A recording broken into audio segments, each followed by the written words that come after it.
Ada duit makan? Ada. Ha? Ada. Tak payah bayar lah bang. Bang, jangan. Bang, tak payah bayar bang. Saya tahu you susah. Tak apa. Tak apa. Okey, Tak boleh bang. tak apa.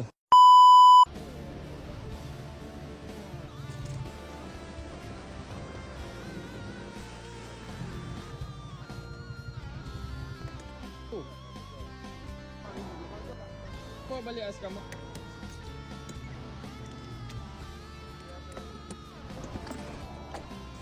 Ada hutang.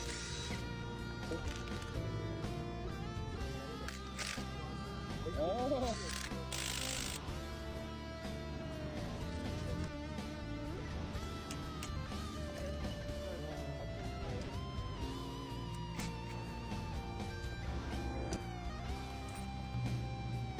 Puluh 145.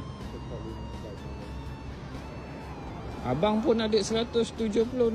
Boleh bayar ke? Ha? Nanti ada duit makan?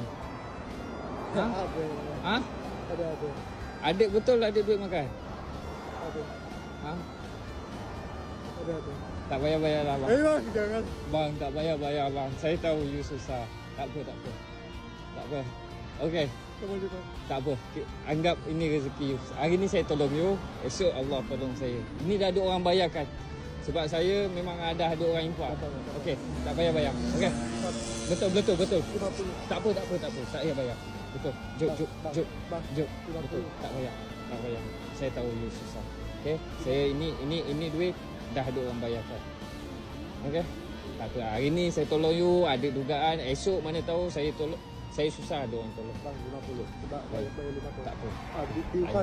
Tak apa. Tak payah. Upah pun dah ada orang bayarkan. Betul. Saya tolong you dengan ikhlas. Okey. You nanti ini tuan hantar saya untuk tolong you. Okey. Ya, saya banyak tolong. Tak apa. You balik. Bang 50 ya. Tak payah. Bayar 50. Tak apa. Tak payah bayar. Dengar. You buat duit belanja saja. Betul. Dah. Baik. Kamu ya. Hati-hati ya. Balik ya. Banyak doa, banyak sabar. Okey. Sama juga saya ada salah.